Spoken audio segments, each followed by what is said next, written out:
Hello and welcome to GothamSound.tv. I'm very excited today to be talking to Onnalee Blank, re-recording mixer and supervising sound editor. We'll talk to her about her work on If Beale Street Could Talk, and also more generally about her work. So Onnalee, welcome. Thank you so much for taking the time to talk to us.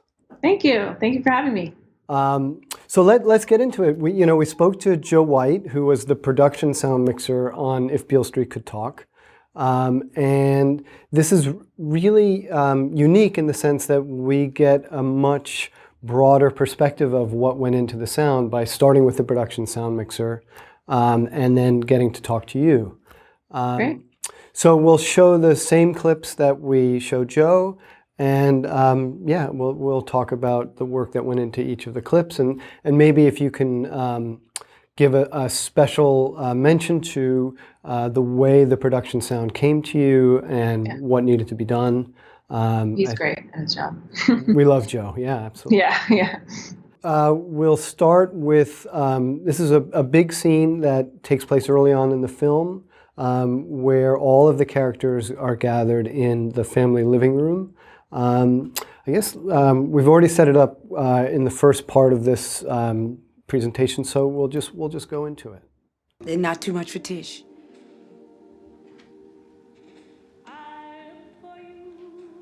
All right. What's going on?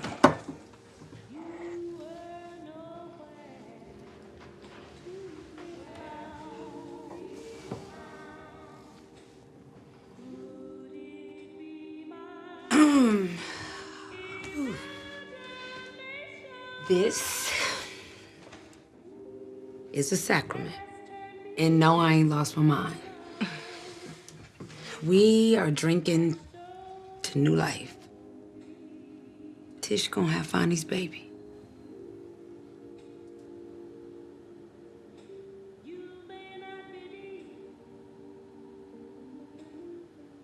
Drink. That child is coming. It's your grandchild. I don't understand you. It's your grandchild. What difference does it make how he gets here? The child ain't got nothing to do with that. Ain't none of us got nothing to do with that. That child. That child. That child. That child. That child. Get your shit. Take your shit with you.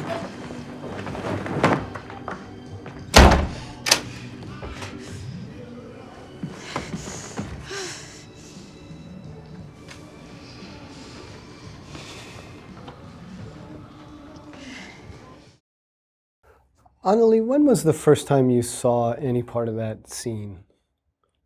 Right after they shot, when they were in dailies. So I guess my first question would be then, is that typical of when you get involved in a project? It just depends on how close you are with the director. I've worked with Barry a couple of times, and he was really, wanting to be involved. And once I found out that Joe was the production mixer, we worked together on Girls. I was like, oh, hell yeah. So I immediately was hitting him up even before shooting, and Joe was sending red flags. Hey, you should talk to Barry. I don't think this location's great for sound. They build art installations up above where we're going to shoot.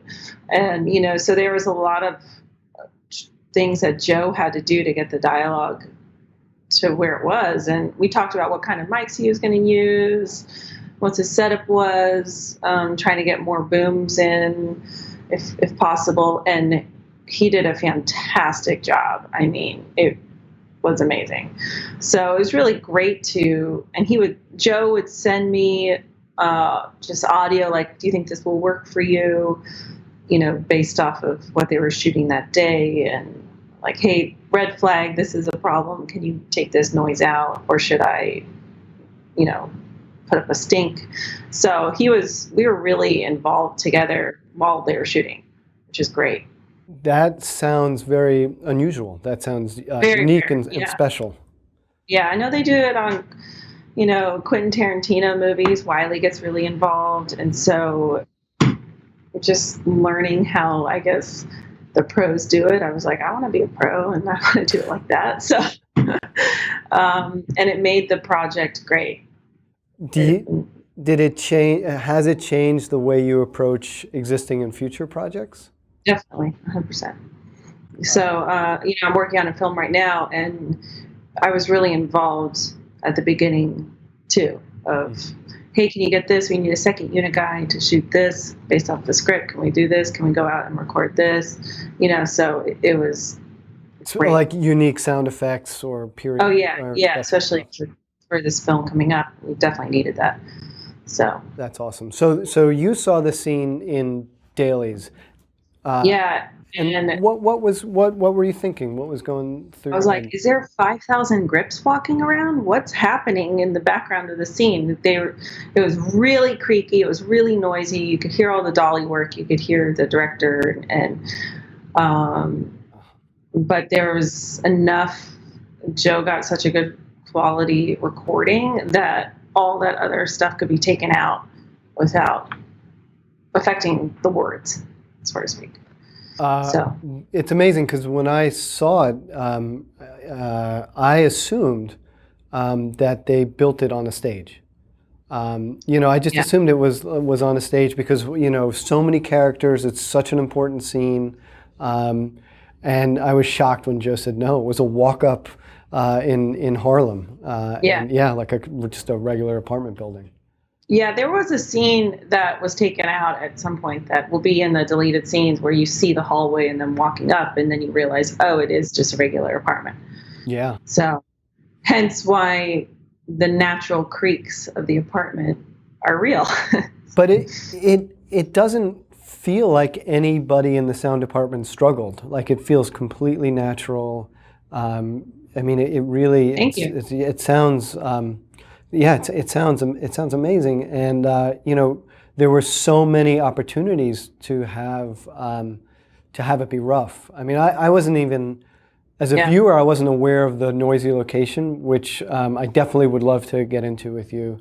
But also just the blocking and the foreground background dialogue.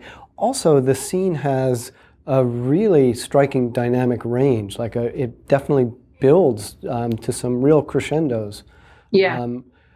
Almost like it was composed. Like if it were a score, you would be like, oh yeah. Yeah.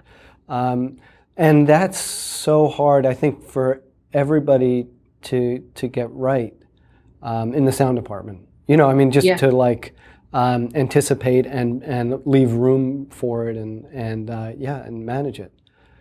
Yeah, we really try to create attention with naturalistic sounds, and that would create a subconscious sort of feeling in the audience. Mm-hmm. So we could do that with dialogue, you can do that with backgrounds, you can do that with music, and so we kind of did a little bit of everything, which I thought worked. You mentioned boom microphones a couple of times, once or twice so far, and I wondered, do you have a feeling one way or another? I'm not sure what. Not like specific microphones, but like booming versus wiring, or.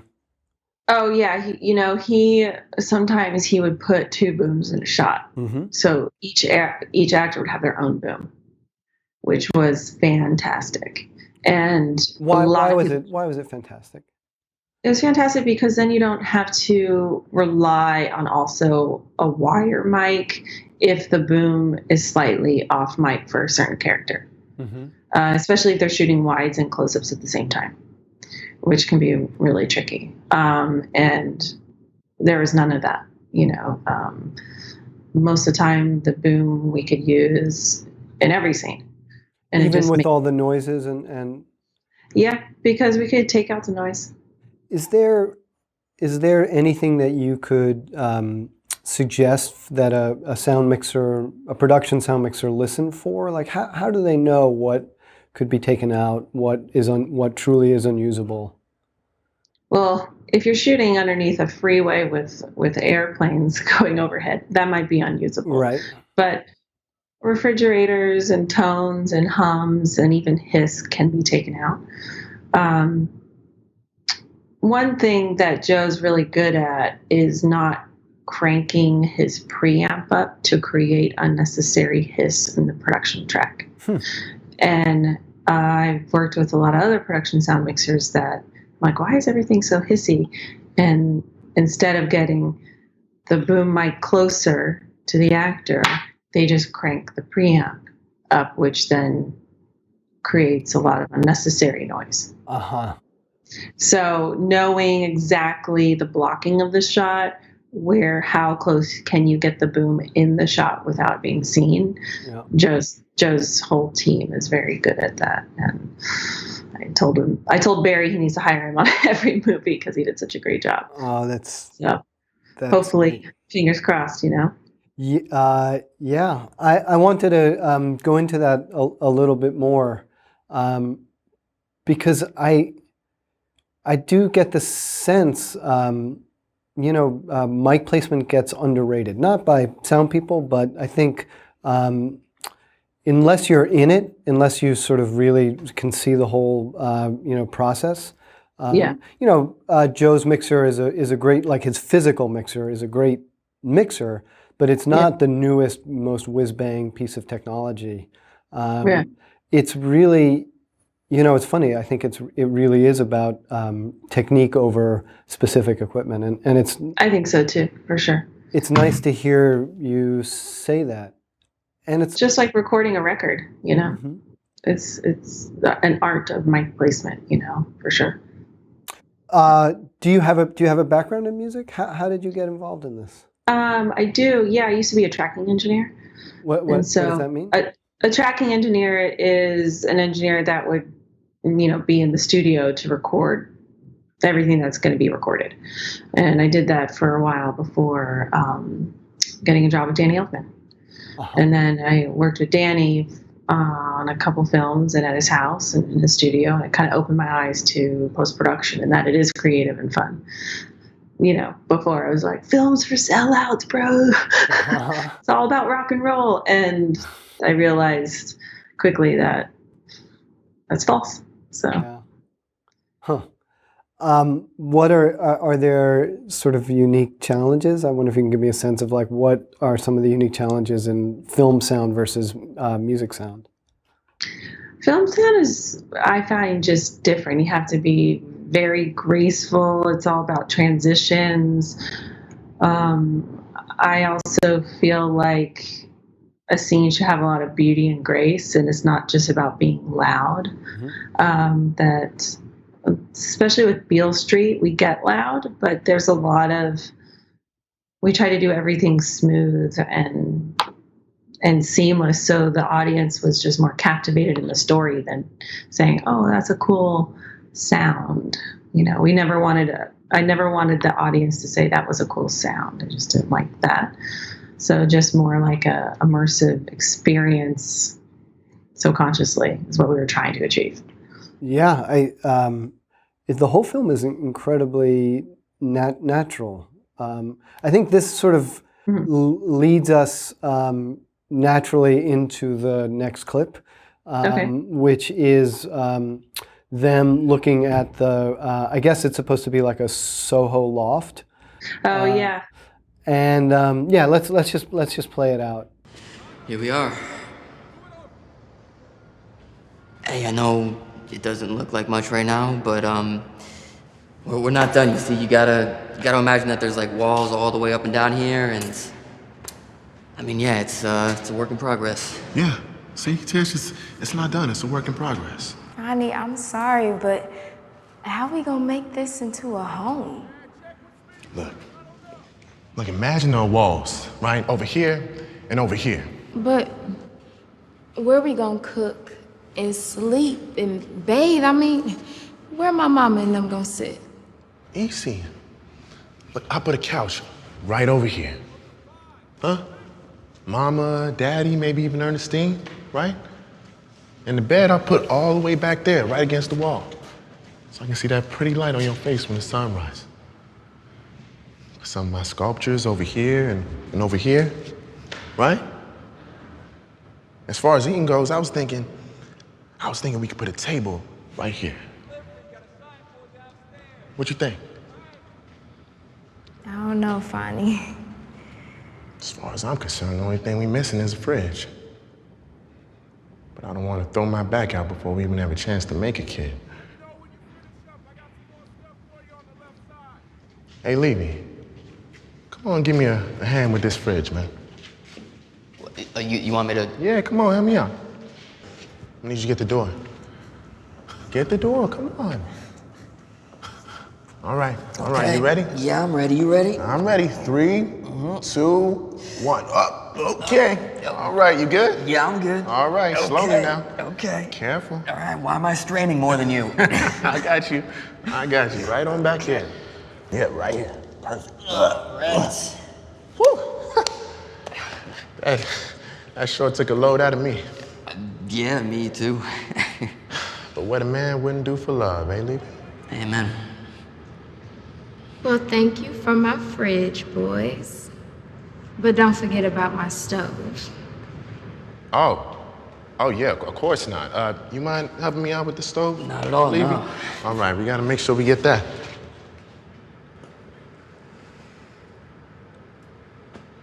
The sound paints the picture.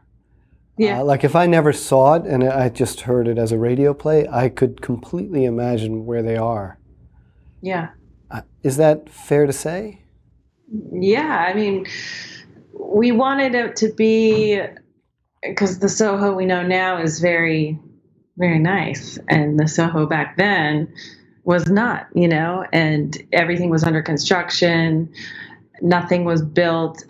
All the buildings were empty. It was kind of a industrial land. And so we kind of created a construction zone going on outside and a lot of reverb on their voice to create this emptiness of this place.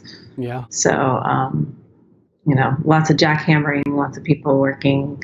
Just, it was fun. I think that scene sounds great. It perfectly matches what you see, and it sounds beautiful. It's also none of the sound effects or the reverb is anything that I'm aware of when I'm just trying to watch it as a not sound person. Mm-hmm. Nothing is there. The dialogue it's all built. Yeah, but just the experience is of the dialogue and how into it and into the characters I am. Yeah.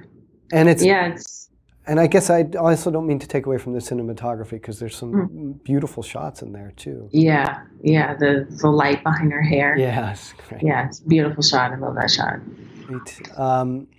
So when you, again, Dailies was the first time that you... Not with this scene. This scene was later, because we were already starting to work. And so this scene kept morphing into different scenes. And finally, before I wanted, Dave Franco plays the character of the, guy showing Loft. And I had him have a squeaky shoe and he was whistling up the stairs and he had a lot of keys and all this stuff. Everything stayed but the whistling. I really wanted him to be whistling Ray Charles, but that was an extra license. So, yeah. But we created this, this the way the guy moved. What does he sound like? And he has a lot more reverb on his voice versus Fonny and Tish, just to create a spatial issue, 3D kind of sound. In a way. Yeah. And did you anything memorable about the production tracks when you were getting into that scene? Just that they're pristine and great. The fact that he can, even in a big space like that, there's some noise on it, but you don't hear it because it's consistent. And so as long as the audience doesn't hear things coming in and out, they don't notice the signal to noise ratio. They just hear that the dialogue sounds clean. Mm-hmm. So, it's great. I have nothing but good things to say about how the production track was coming in. I mean, I was very happy. I want to. I guess I want to talk about some mechanical stuff. Okay. But then I also want to make sure we have time for more creative parts of your job. Okay. Okay. And so first of all, I guess we'll start with, at the top of the show, I introduced you as re-recording mixer and supervising sound editor. What do those titles mean? What do those jobs mean? Supervising sound editor is a person that is in charge of the whole sound crew for the director for his film. Who is under the team, and for me, what the soundscape should sound like, and trying to achieve what Barry wants story-wise for sound. And Barry was really great to work with because he is very open-minded to how other people think the sound should be. And so I wanted the sound to get weirder and weirder and weirder as the film went on. And almost like an LSD trip. Uh-huh. and to create, there's a famous Puerto Rico scene. What is all that sound going on behind her? There's a Spanish Catholic singer we recorded. There's all this Puerto Rican backgrounds that then morph into delays upon delays to create just a loud factor. And it was really fun to have full creative freedom to achieve an emotion with sound. And re-recording mixer takes all the sounds that have been cut or worked on and try to make it as beautiful as possible. And sometimes what happens, and I'll cut a whole bunch of sound design. I like to cut sound design, but then mix dialogue and music. I don't like to mix what I cut because I want to have another opinion of someone, my effects mixer will be like, that sound doesn't work, because he has a new perspective on what works and what's important, what's not important for the story, instead of just it being a cool sound. And sometimes I cry, like, hey, that took me 5 hours to do, but let's just mute it, Right. So whatever. It sounds like it's two different hats, and it sounds like that's definitely a very reasonable approach to that. So you don't get so locked into your own choices and married to them in a way. Yeah, it's a whole team of people. It's a creative effort of everybody involved. It's not just me. It's not just anybody. That's what makes a good project fun to work on. And is there a difference? The other term that I hear is people talk about as sound designer. Is there a difference between sound designer and supervising sound editor? A sound designer, especially if you're working on, say, a Star Wars film, what do the spaceships sound like? Or, I do Game of Thrones, and I just mix Game of Thrones, and we have a sound designer, Paula Fairfield. She just does the dragons. That's a full-time job with the dragons. What do they sound like? How do their eyes sound when they open and close? Versus an effects editor who's like, okay, I need to cut everything you see, all the doors, all the cars, all the horses, all the, versus conceptual sound design. But it does sound like, for example, you had mentioned you wanted the sound of Beale Street to get weirder as the movie went on. Yeah.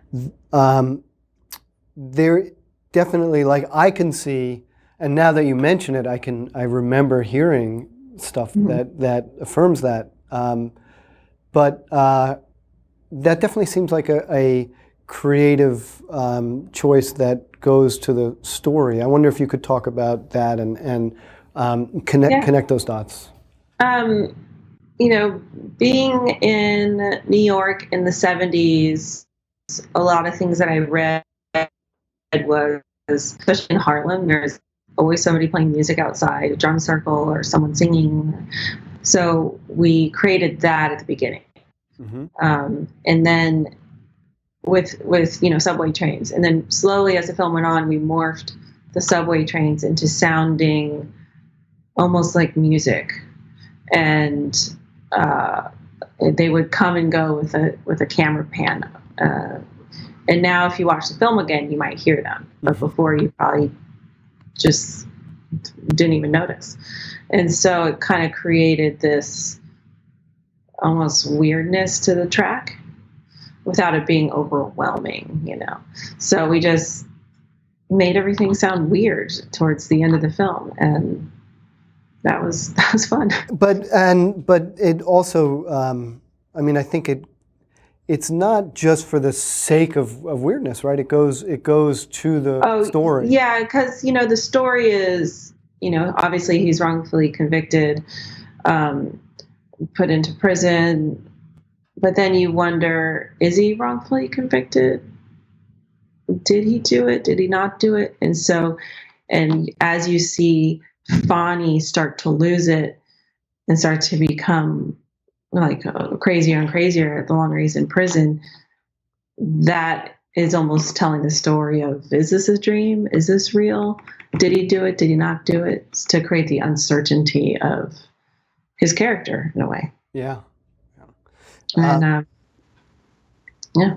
It definitely had a visceral effect. Like when you mentioned the scenes in Puerto Rico, I instantly was transported back to those sounds. Cool. Yeah, and yeah, that's cool. So, it's definitely I feel a challenge because there is this sort of mechanical element, and I think a lot of people in production sound, myself included, we're very aware that we don't take the dailies home with us, right? We're working for the director, but obviously we're also working for the whole post-production sound team. And I wonder if you could address us. How can we protect the sound for the film? What's the best kind of track that we could give to you? I guess is like, don't be scared to speak up if you're not getting the track, I know Joe's pretty good at that, and some directors might think of that production sound guy is a pain or whatever, but it's for the better of the movie, and always put a microphone on everybody, whether we use it or not. Try to get as many booms in, at least 2, if there's 2 or more characters in a scene, and try to use good microphones. That makes a huge difference. Invest in the equipment. Not necessarily the mixer, but definitely the microphones for sure. Preamps. It makes a big difference.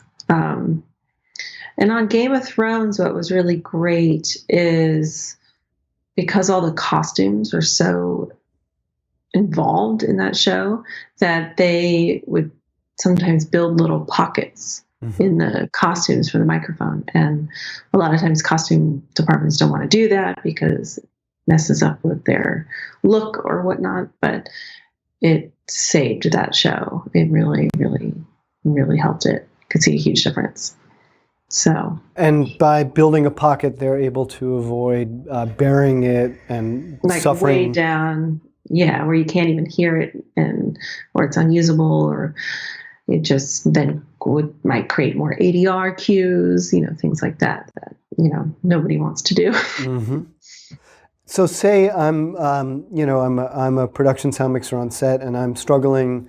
I can hear that it's not right. It's not. We're not getting it.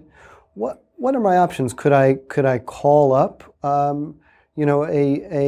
Remembering also that sometimes there's no post-production sound department yet. Could I call up a friend that does that work and ask? I would just speak to your producer and be like, I think we should have a post sound person listen to this just to make sure we're okay. And then they'd be like, oh. If they're a good producer, let's send it to somebody. Do you know somebody? And then maybe you just send a clip of it. And then, isotope is a really big savior. You can do a lot of denoising, dehumming. And so a lot of times it could be a quick test. Just be like, okay, we'll be able to get that out. Or, ooh, I don't know, this might be too bad.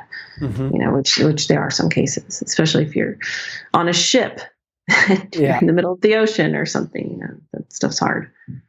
Yeah, and because it's there's it's supposed to be quiet. They are devoid of modern sounds. Those are the films that I find the most challenging. Those are way the most challenging for sure. And I guess along those lines, Game of Thrones and If Beale Street Could Talk, two different genres. Yes. Is there do you find one genre more challenging than another, and maybe for different reasons? Game of Thrones is definitely more challenging for mixing dialogue, practically because they're always outside on different locations, a lot of costumes, there's just a lot going on. Versus Beale Street, it's a more controlled environment most of the time. And so you don't have a lot of other factors, you don't have snow, you don't have wind, you don't have a freeway or cars going by where they're not supposed to be, and things like that. One last question about your process on Beale Street. Okay. That's the sound decisions, to kind of emphasize, it sounds to me like emphasizing emotion and character over logical choices. Is that something that you talked to the director ahead of time? How aware was Barry during that? He's a pretty emotional person, as am I. And, I never really want to just work on a scene to make it sound logical, I guess, so to speak. Like, how can we take the scene further and without it disrupting the story, and especially with music on Barry Jenkins' film, he likes things in the surrounds. He likes to move it around. What's the limits that we can push it for emotional reasons, which is wonderful to have that kind of director to work with, because then you're on the same wavelength. You just look at each other and you know what you're thinking, and then you just do it. So it's rare to work with somebody that's like that. So yeah, that sounds great. Yeah, he's amazing. Fellas, anything that you guys are curious about in terms of? I guess that's Joe's voice. Hi, Joe. So a question that I think we might get a lot of is, as somebody that we're mostly the field side of recording, is there something that you wish, either a pet peeve that you get when you get audio, or something that you would dream that you would get? Yeah. Pet peeve would be mislabeling. And so mislabeling in the metadata or on sound reports? In sound reports or sound rolls, because then that makes our job really hard to find something. If, say, Barry's like, I remember we recorded this one thing. Did we get that on that, such and so day? And we look at, and then it's like a needle in a haystack, trying to find something. One thing that we love is getting any sort of wild track of anything that, you heard on the day that may be unique to the film or to the set or anything. How do you know when? I was just going to say, how do you know when to get room tone? Like, is it important for every shot, every scene? It's real. You know what? It's really helpful. Joe, what was really great is Joe had a lot of air, that he recorded either before or after. And so what we did, which really helped every scene, is we created IRs, which is impulse response for that air that he recorded. And so what we did is we created a library for every single scene for the correct airs that will match the mic. And were they done as separate wild tracks? Were they done like right before the take? Like before or after the take, he kind of left it rolling. And so what was really great is, say there's like a 2-second chunk of just kind of air that we could use. And then we can there's a plugin that you can use that can analyze it, and then we can create like say like a 30-minute chunk from that air. And so we can go like, oh, scene 2 has its own, scene 3, scene 4, scene 5, scene 6, and we do it for the entire film. And it creates a mono air that perfectly matches what he recorded. Wow. And so that seems like something we could tell our customers. Like, you know, the way I could see that happening is you'd pick a shot and you'd ask the AD to just count to 3 before they say action, or the director to count to 3 in their head. And then everybody's sort of there, ready to go. Exactly. And you only need to do it once. Once per setup or once per scene, you think? Once per scene, really. So, and you could just label that on the sound report. Got, you know, air on take 1 on such and so, whatever. Cool. It was super helpful. And what's great is I hate it when backgrounds don't match the scene. It kind of feels disembodied. And so to create the same exact room tone that's on the microphone that's in our effects track just makes it mold together. That's great to hear. You know, one thing that always confused me as a sound mixer, production sound mixer, is by the time you get room tone, the actors have unwired themselves. Half the crew is physically moving everything away. Yeah, it's too noisy. Yeah. So then that stuff's unusable. And you're resented for holding things up. So this seems like a win-win. Yeah. And you only need to do it one time, so it's not like every time. Yeah. It's like one time, okay, and action, 1, 2, 3, action again. I don't know how you can do it or be sneaky about it, but I could think of a few ways, but that's great. That's perfect. All right, well, thank you. Oh, Joe, Yeah, one kind of a two-part. One is what programs do you use that you enjoy to use when doing all of your work, and the other is there any gear that you use that helps minimize, like, oh, there's a generator sound that we couldn't get rid of, or a fridge that we couldn't turn off, things that you can find that are helpful?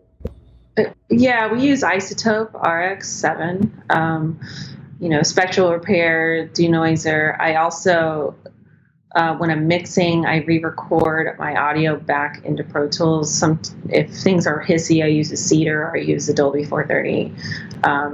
I still use outboard gear because there's certain things that the Isotope doesn't do yet. I'm sure they'll get there at some point, but it's just not there yet. And the combination of all those 3 can lead to a clean track. And the other thing that you mentioned too, which is I think part of this process, is sort of people notice changes in noise rather than just something that's consistently noisy. Is that sort of old-fashioned, duplicating, or is it? Mike McClure is an amazing re-recording mixer. He kind of was my mentor and taught me a lot about mixing dialogue, and that was the first thing he said. He's like, always make sure your fill starts at the beginning of the scene and goes all the way to the end of the scene, because if you end up doing no noise or sometimes even EQ on your dialogue, that could create an imbalance of your natural room tone, so to speak. And so it can make your track feel bumpy. So you need something to protect against it. Yeah. But some production sound mixers take that on the production side too, like a walk and talk on a busy roadway. Maybe one track is dedicated just to the roadway sounds or the exterior sounds. Is that something that's helpful for you? Definitely helpful. Yeah. Very helpful. Because we'll take that track and put it in, and then if we need it, great. If we don't need it, that's okay too. But we have it in case we're like, oh man, I really need, and then we're kind of trying to find the piece that would help between these 2 other takes or something like that. So right. Yeah. Cool. I think we have run out of time. I think this is all that we can do in this segment. I would love to talk more, but Thank you for having me. Yeah, let me, Onnalee, thank you so much. It was really great. I really enjoyed talking to you. Thank you for coming on and being a part of our show. I enjoyed talking to you too. Visit us at the video archives at GothamSound.tv. Follow us on Facebook and Twitter for the latest news, and please send ideas to info@gothamsound.com. Thank you so much. Thank you, Onnalee. We'll talk to you soon, I hope. Great, thank you.